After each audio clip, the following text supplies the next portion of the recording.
just talk about some mental health resources. That sounds great. And I know that you'll have them up on your site. Yep. Yeah, I'll just jump in there. Great, go for it. The National Alliance for the Mentally Ill, NAMI.org, NAMI.org. often has groups for not only the affected person, but again, for family members, loved ones, support. That's great. And sometimes people like it so much they end up volunteering, taking on a new job, and actually teaching the classes. So they have many people who have been through their program and who then pass it on to others. Wow. So a lot of really good things happen with volunteering.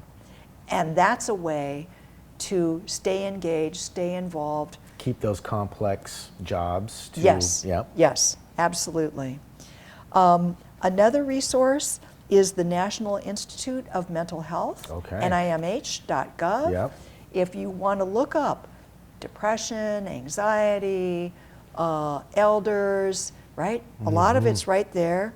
Similarly, the CDC, the Center for Disease Control, CDC.gov. A lot of people have been on that website. You know, we had talked about what do people do who don't really have money or resources for mental health.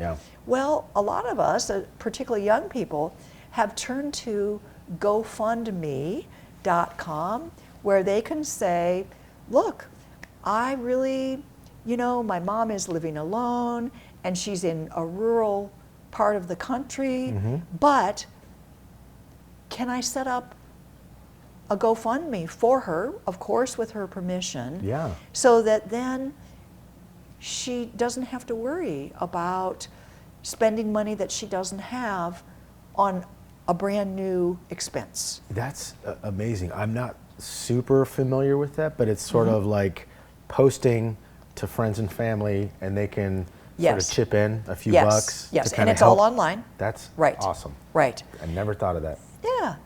A couple other resources that are kind of fun. A lot of people like to take quizzes like, okay, am I really anxious? I don't know. Or is my loved one having a tough time with depression? I'm not really sure. So Healthline.com has quizzes where you can look at and get a better sense of, uh-oh, this is something I need to be worried about, or no, not really. It will point you in certain directions. Now that sounds great. Healthline.com. Okay. And similarly, PsychCentral.com has quizzes, and they also have a newsletter free that you can sign up for. Really? So there's just, you know, lots of reading material, and again, the same kind of thing. Here's this particular issue. I'm worried about attention deficit.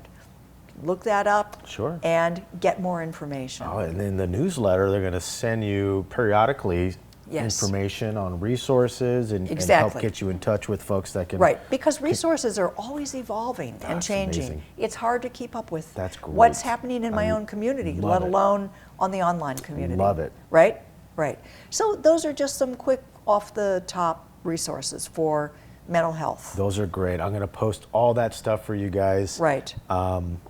And I can't wait to get my eyes on some of those resources. Yeah, that's awesome. Absolutely. Just take a quick look at them and you'll get a feeling for what they're like. Will do.